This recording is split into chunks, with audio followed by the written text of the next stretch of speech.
Mr. Aguinaga. Thank you, Mr. Chief Justice, and may it please the Court. Race-based redistricting is fundamentally contrary to our Constitution. It requires striking enough members of the majority race to sufficiently diminish their voting strength, and it requires drawing in enough members of a minority race to sufficiently augment their voting strength. Embedded within these express targets are racial stereotypes that this Court has long criticized. They assume, for example, that a black voter, simply because he is black, must think like other black voters, share the same interests, and prefer the same political candidates. And this stereotyping system has no logical endpoint. We are 40 years removed from Jingles, and yet, according to my friends on the other side, nothing has changed in the voting and housing patterns in Louisiana that require race-based redistricting. These problems are part of why we never wanted to be here in the first place. They have placed states in impossible situations where the only sure demand is more racial discrimination for more decades. But I think if anything is clear in this Court's dedication to eliminating all racial discrimination, it is that the Constitution does not tolerate this system of government-mandated racial balancing. I welcome the Court's questions. Why did the state of Louisiana switch sides since our last argument? Your Honor, we told the Court at pages 1 and 2 of our original opening brief in this case that our predicament in this case presents as good a reason as any for the Court to reevaluate its voting precedents. We told the Court at page 18 of our original reply brief that we thought this would be a different case if the Court thought it was worth revisiting the longstanding assumption that compliance with Section 2 is a compelling interest. Your Honor, we thought all along, and in my colloquy with Justice Kavanaugh back in March, we discussed our longstanding position in our state legislative map litigation, where we have taken the position that Section 2, insofar as it requires race-based redistricting, is unconstitutional. This Court's re-argument QP squarely tees up that question, and so our duty of candor requires us to give the Court our honest answer to that question. General, the race-based redistricting that you're now objecting to is redistricting designed to remedy a specific, identified, proved violation of law. More, a specific, identified, proved racial discrimination by the state. That's the way in which the race-based districting is coming in. It's coming in as a remedy for specific, proved discrimination on the state's part. How could that possibly fall subject to the categorical rule that you're suggesting? Your Honor, I respectfully but firmly resist the premise that this comes to the Court on a finding of specific discrimination by the state. I think if anything is clear about how Jingles plays out on the ground, it is that once you run the three preconditions and get to the totality of the circumstances, it's anyone's guess what the alleged violation is. I mean, I think Justice Thomas's colleague— General, I mean, what Jingles does, and, you know, the idea that this is like 50 years later, this is not a kind of Shelby County thing, where one could say that Congress had acted and 50 years later, you know, the conditions on the ground might have changed and there would be no way to respond to that change. Because what Jingles does and what these Section 2 suits do is they ask about current conditions, and they ask whether those current conditions show vote dilution, which is violative of Section 2. So they say, is there racial segregation, racial residential segregation now? Is there racially polarized voting now? And when the state fails with respect to those issues, when those conditions obtain now, what our precedents say, and what you're asking us now to change, what our precedents say is that when those things operate currently, right as of now, and are proved in a courtroom, that that still there can't be a race-based remedy. That's correct, Justice Kagan, and I think the two trends that my friends on the other side point to, the rates of residential segregation and the rates of racially polarized voting, are what allow them to get past the Jingles preconditions. They told you at page 33 of their yellow brief that those things are worse today in Louisiana than they were in the 1980s, and this Court said at page 228 in Northwest Austin that those sorts of factors are not evidence of intentional discrimination. That's not intentional discrimination, Justice Kagan. It's not intentional discrimination because Section 2 is not about intentional discrimination. Section 2 is about effects discrimination, is about Congress saying, and specifically in response to a decision of this Court, that intentional discrimination and the values behind that prohibition can only be vindicated if Section 2, under Section 2, the State shows that the effects are not discriminatory. And, Congress put this Court in its place when it said that. And so what Section 2 does is to say where the effects are discriminatory such that people are not having the same African Americans here are not being given the same voting opportunities as white people are, then a remedy is appropriate. That remedy doesn't have to be race-based, but sometimes it is race-based in order to correct the racially discriminatory situation that exists in the State right now. And, Justice Kagan, if Congress had attempted in 1982 to make a record of intentional discrimination in districting, and today, if there were a record of intentional discrimination in districting, then there might be a congruence and proportionality argument to sustain race-based redistricting as a remedy. But I think something that you don't see in the congressional record in the 1980s and something that doesn't exist today is that justification. And that's why I think — counsel, that's because they weren't dealing with the history of it. They're dealing with the current situation. And Gingles is, as Justice Kagan pointed out, what's happening today. And are there lingering effects of the past? The one thing I look at is Alabama's maps for the last 30 years. The map that the Robinson Court found cracked and packed voters was a map that's been in effect almost the entire history of Alabama. That map was put in effect because of discrimination. So it's going to have a lingering effect. They wanted to pack white voters. They've been doing that. And they wanted to crack black voters as much as they could, and they've done that. And it's only Section 2 and Section 5 that kept them creating one majority district. But using race is a part of redistricting always. We've said that the only actionable part that's intentional if it predominates. But race is always a part of these decisions. And my colleagues are trying to tease it out in this intellectual way that doesn't deal with the fact that race is used to help people. Legislators might try to keep an ethnic community in one district. They might consider it to get a sense of which district to draw an incumbent into. They might review it to predict what kind of issues a district voter might be particularly interested in. They might use it to inform partisan goals. We permit all of that. What you're saying to us, if you use it to remedy past lingering discrimination, intentional discrimination, then you can't use it.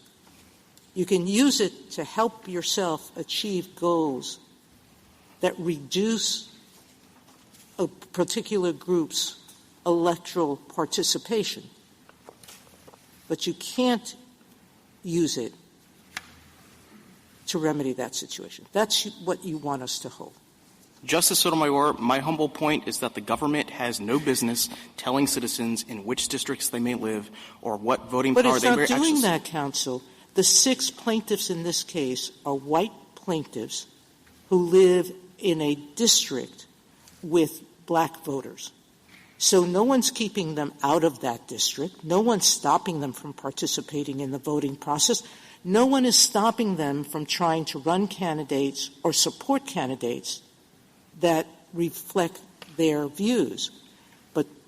But this state is stopping black voters from doing that in many districts because it's packing them into areas that whites overwhelm them. I don't understand this. So, Justice Sotomayor, let's look at the facts in this case. If you can use race in some ways that are positive, why can't you use it to remedy something in some ways? Your Honor, my friends on the other side walked into the Middle District of Louisiana. May I finish very briefly? Yes. Walked into the Middle District of Louisiana and demanded a majority black district. What's the purpose of that kind of district? The avowed purpose of drawing a majority black district is to diminish the voting strength of some racial groups and augment the voting strength of others. And thank you, counsel. Justice Thomas? What role did Robinson play in the development of SB 8? Justice Thomas, Robinson is the only reason SB 8 exists.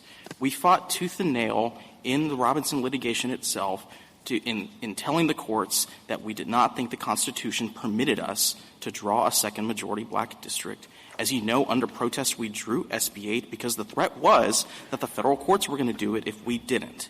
And I think that's the best way to conceive of why SB 8 exists. We would never pass SB 8 in the first instance without Robinson, Justice Thomas. What were the findings in Robinson? The finding by the Middle District in Robinson was that the plaintiffs in this case were likely to show a violation of Section 2, and the likely violation, and I'm using very broad terminology because I do not know what the underlying violation is. I can't articulate that for you, Justice Thomas, because I don't think anybody can. But I think the finding in the district court's mind in that case was that the likelihood of a Section 2 violation meant that a majority black district was required, a second one. And I think that was the bottom line, and when our legislature saw that, we understood the marching order, and that's why you see SB 8 as it exists today. Just briefly, what were the findings that led to that conclusion? Well, Your Honor, running through the preconditions and the totality of the circumstances, I think the totality of the circumstances did most of the work for the Middle District in Robinson. Senate Factor 1, the official history of past discrimination, Justice Thomas, we can never outrun the bad era of poll taxes, of grandfather clauses, of literacy tests. I think we're always going to lose across the board on that kind of analysis, and that's what the Middle District in Robinson focused on, is how bad was Louisiana in the 1930s, 40s, 50s, 60s, and, add all that together, and at the end you have a vote dilution finding that I don't think is clearly articulable in the way that SFFA requires a finding of discrimination to be specified. Justice Alito? Can I clear up a couple of factual points that have been brought out by the questioning? Your HB 1, enacted in 2022, followed to a large extent the map that you had for the prior decade. Isn't that right? That's exactly right, Justice. It was suggested that prior map was discriminatory. What was the origin of that prior map? Do I remember correctly that it was pre-cleared by the Justice Department? Twice. That's correct, Justice Alito. So it wasn't – there's no finding that map was based on discrimination, and that by following that map you were perpetuating prior discrimination. No, Justice Alito, and I think that's why I firmly have to resist any suggestion that the Louisiana State Legislature is out here targeting minority voters and trying to abridge the right to vote. That is just completely unfounded. As to the suggestion that there was a proven violation in the Robinson litigation, that was a preliminary injunction, right? That's correct, Justice Alito. So there wasn't a finding that there was a violation, at most a finding that there was likely to be a violation shown. And is it not correct, for the reasons that I brought out in my questioning of Ms. Nelson, that what the district court did there was not to ask whether the minority group was sufficiently compact, but whether the district itself was sufficiently compact? That's exactly right, Justice Alito. And if you look at the black population in Louisiana, it is all over the place. You can identify pockets of black voters, but they are dispersed across the state. There's no way you can conceive of that population as compact. Thank you. Justice Sotomayor? I may be remembering the record wrong on this because it was a while back, but if I recall, the district court looked at the three main parishes that make up District 6 now, and looked at it and said they have a commonality of history. Many of its residents go from where they live near the Baton Rouge area to work or go to school, and they go back to their communities. They have long family ties between the communities and among the communities. There may be a difference in education and some income differences, but that's true of all the districts in Louisiana. You've got the districts that are protecting incumbents, where in the north there's less money than in other areas. So those differences are not meaningful. But I thought the district court did a very careful analysis of the commonality of interest of that black community.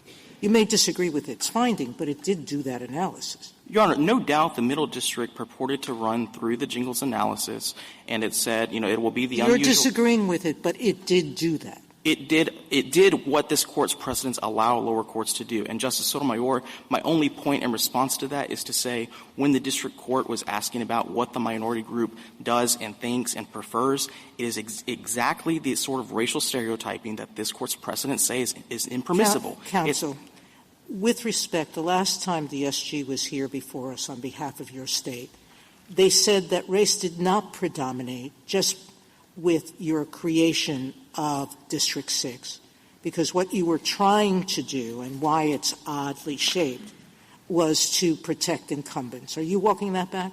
Your Honor, our position in our supplemental briefing on racial predominance is as follows. If race is a non-negotiable in the drawing of a new district, we think that should satisfy this Court's predominance analysis. And the argument you but that's just it, which is, was it?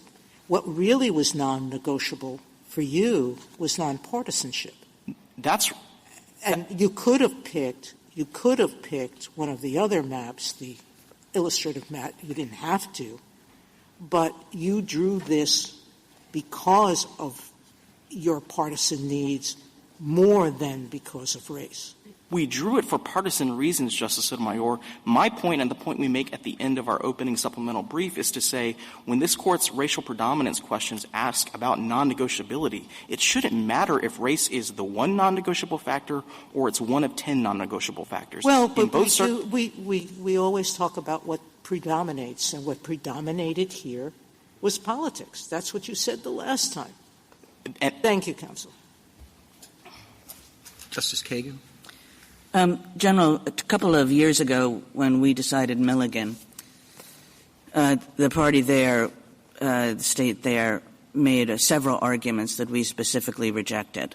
And in the answers that you just gave to me, it seems to me that you've repeated each and every one of those arguments that we rejected. So I'll just run through a few of them. What they said was that the 15th Amendment permits Congress to legislate against only purposeful discrimination by the states. We rejected that. We said, no, Section 2, which is an effects-based test of vote dilution, is permitted under the 15th Amendment. There, in Milligan, the state said that the 15th Amendment doesn't authorize race-based redistricting as a remedy for vote dilution Section 2 violations. We said, no, that wasn't correct either. You just repeated it, but we rejected it. And they said that we should adopt an interpretation of Section 2, and I'm quoting here, that would revise and reformulate the Jingles threshold inquiry that has been the baseline of our Section 2 jurisprudence for several decades, and we rejected that as well. So each of the propositions that you're putting forward here, that Section 2 has to be limited in some way just to purposeful discrimination, that it doesn't authorize race-based redistricting as a remedy, and that we need to fundamentally overhaul the Jingles threshold inquiry, was rejected, 3 years ago, 2 years ago, by a majority of this Court. Justice Kagan, the Court has never addressed and rejected the two key parts of our argument here. The first is the Court has long assumed, without deciding in cases like Cooper versus Harris, that compliance with Section 2 is in compelling interest. We're asking the Court to finally decide that question and answer it no. The second question, the Allen Court but you're asking us based on arguments that have been specifically rejected by this Court over many decades and 3 years ago. Your Honor, this is an antecedent question that the Court has routinely left open in its voting precedents, and that's why we're asking the Court to address it here. If I could just answer the second question that the Court has left open, in Allen, the Court left open the question of whether a logical endpoint is identifiable in the race-based redistricting context. And our submission to the Court is it's time to answer that question and answer no, because there is no logical endpoint to race-based redistricting under Section 2 as the Court has construed it. Justice Gorsuch? Justice Kavanaugh? I'd like to get your views on pages 25 and 26 of the Solicitor General of the United States' brief, where they say this Court should hold that the plaintiff's illustrative district cannot disregard the state's political objectives, and further say that Section 2 plaintiffs cannot claim a lack of equal openness where politics rather than race is the likely reason for the state's refusal to create a majority-minority district. You have thoughts about the Solicitor General's approach? And then in the course of answering that, do you see differences between your basic submissions and the federal government's submissions? I'm going to ask them that, too. I do, Justice Kavanaugh. I do think the top-line response is we like the proposal and we don't. I think we like it insofar as you know from our original briefing and our supplemental briefing that the thing we want most as the state is clarity in this area of the law. And so any remodeling of jingles that brings about that clarity, of course, we're going to like. I think the reason we don't like it, there's a practical reason and a doctrinal reason. I think the practical reason with the proposal is that you're probably going to see a new front of Section 2 litigation over what any new test means and how it plays out on the ground. And so I think the upshot is the courts are going to continue to be inundated with Section 2 cases under this new test, if it exists. So as a practical matter, I don't know that we get much What's the practical lack of clarity that you see? I guess I would have thought that solves a lot of the concerns that you've identified and that the amicus briefs that support your side have identified so far. Yes, if I could answer that and then get to the quick doctrinal point. Yes. On the practical point, I do think that you start to see hints of this in the Robinson Appellant's yellow brief, the supplemental yellow brief, which is there's going to be a lot of disagreement in the lower courts about racial predominance. That is a critical trigger in a lot of this Court's cases, and unless there's absolute clarity about how that analytical framework shakes out, then you're still going to see this onslaught of litigation that we see today in the Section 2 context. The doctrinal reason, Justice Kavanaugh, why we're not totally thrilled with the proposal is I think it's just a half solution to the constitutional problem, because at the end of the day, what the government's asking you to do is keep jingles in some form, and as we've laid out in our supplemental briefs, jingles 1, 2, and 3 are expressly built on the sorts of racial stereotypes that the Court's cases say are impermissible under the Equal Protection Clause. And so I think that any test, whether it's good or bad as a practical matter, that at the end of the day is asking the government to assign voters to different districts on the basis of their race and is engaged in stereotypes about how members of a race, simply by virtue of their membership in that racial class, think, I think that's a constitutional problem. And so that's why it's not wholly fulfilling. I think the reason they say we haven't really addressed their proposal before in our jurisprudence, in part because before Rucho, states wouldn't articulate that objective explicitly, and therefore it's an open question. Do you agree with that?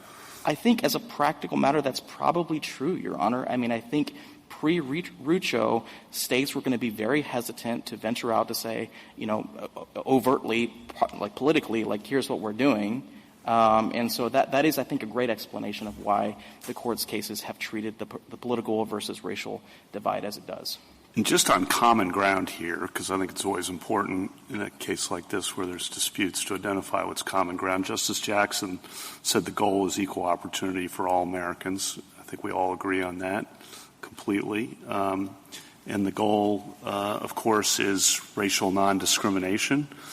But at the same time, given history and given Congress's action, the goal is making sure that there have been sufficient remedies for the history of discrimination in the United States, and we've seen that in the school desegregation context, in the college admissions context, and a variety of contexts. And then Ms. Nelson, I think, suggested if there is going to be a temporal limit, she doesn't want one at all, but then I think she said if there's going to be one, it should be identified in advance. And I just want to get your response to that.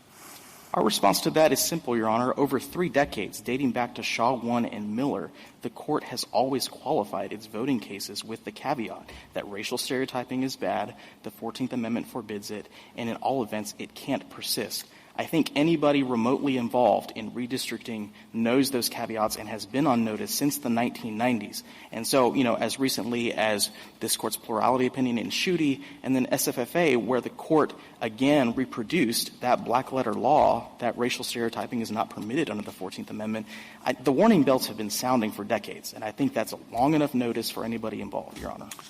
In response to Justice Kagan, Ms. Nelson said that black representatives and justices in Louisiana have primarily, if not exclusively, been elected in minority opportunity districts, and that the results would be terrible. You want to respond to that? Sure, Your Honor. I mean, I think there's been a lot of sky is falling rhetoric from the other side in this case. And I just want to give you one political reality why I think that's a little overstated, which is remember that in a case, use a state like Louisiana, Republican legislature, if a Republican legislature wants to maximize its political seats, draw a 6-0 map, remember what has to happen with the hundreds of thousands of Democrat voters that currently exist in the majority Democrat districts, District 2 and District 6. They have to go somewhere, and that means that if the legislature wants to take the risk of maximizing, what they're doing is turning safe districts for high-profile political incumbents purple.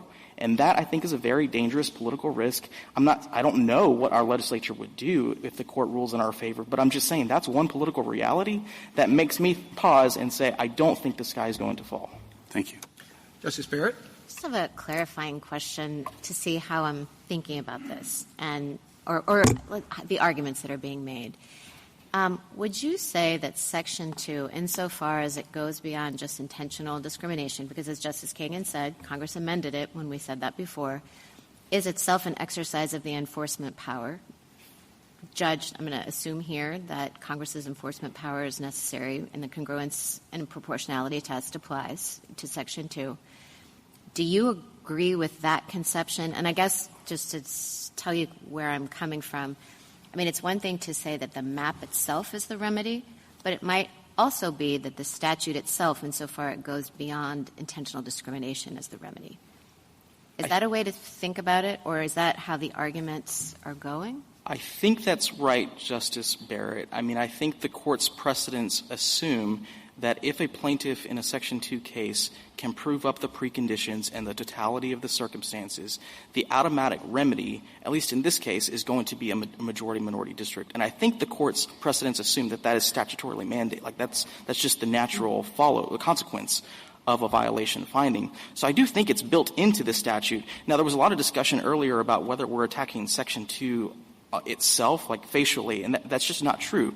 The re-argument QP in our briefing has been focused solely on this use of race-based redistricting as a remedy. I think all the other applications of Section 2 that this Court has considered remain fair game. If a plaintiff especially can show intentional discrimination, of course, that all remains fair game. But I think we're narrowly focused here on the use of race to draw district lines insofar as the Court has understood that to be mandated by Section 2 to remedy an alleged violation. So you don't understand yourself to be arguing that any part of Section 2 is itself unconstitutional, but simply as the way that courts have been applying it goes beyond.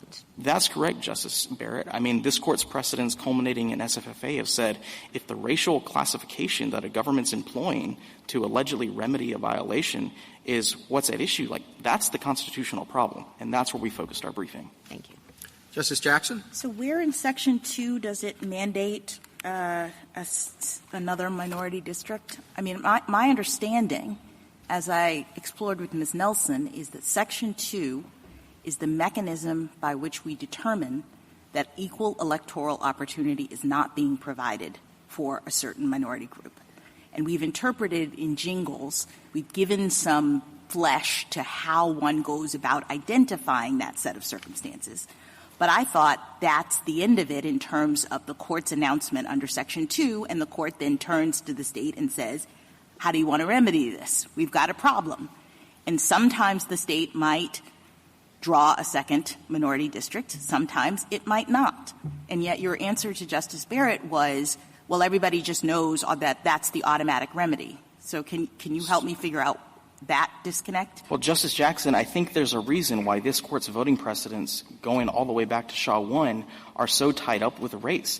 It's because the remedy, as parties and the courts have understood Section 2 to operate, is almost always going to be race-based. That's why they're so tied up with race because that's the initial problem, right? That's the beginning. The beginning is the claim that a person makes under Section 2 that because of their race, they are not being afforded equal electoral opportunity. It is a separate question as to how we go about remedying that and the extent to which we need to use race as a remedy. That's the question we're here on today, but the Section 2 issue is just what circumstances do we look at to determine whether this problem of unequal electoral opportunity on the basis of race is occurring. Right. And a couple of responses to that, Justice Jackson. Wait, so can I just ask, why is that not a compelling state interest to identify areas in which that problem is occurring? Your Honor, of course, as this Court recognized in SFFA, states can remedy intentional No, I'm not talking about the remedy. I'm talking about identify. Identify. Of course. All right. So if I'm right that Section 2 is about identifying the problem and then requiring some remedy, I don't understand why your answer to Justice Kagan's question about is this a compelling state interest is no. The answer is obviously yes, that you have an interest in remedying the effects of racial discrimination that we identify using this tool. Whether you go too far in your remedy is another issue, right? Your Honor, I think step 0 in all of these cases, it was certainly step 0 in the Robinson litigation, is the plaintiffs came in and said, we want another majority black district. I thought they came in and said, we are not receiving equal electoral opportunity because our votes are being diluted. Which is the same way of saying we deserve a second majority black district. No, it's not, because that, again, just trust me on this, the second electoral or second district is a remedy that one could offer for a problem that we've identified. And the whole Robinson litigation was about identifying the problem. Is this really happening? In many, many Section 2 cases, the Court says, you're wrong. You're fine. There is not an electoral opportunity being denied to you. Go away. In this case, the Court said, I see. I'm looking at the factors. I appreciate what you're saying. You've proven that we have this problem. And so the next question is, how do we go about remedying it? Right. And the problem, Justice Jackson, that the Middle District identified was not intentional discrimination. And in fact, I think why do you need intentional discrimination to remedy a problem like the one that I've identified? Because if you're going to use race the way that the Robinson appellants want the Court to use race in drawing a second majority minority district, you've got to have a compelling interest. Thank you. And thank you, Mr. Chief Justice. Thank you, counsel.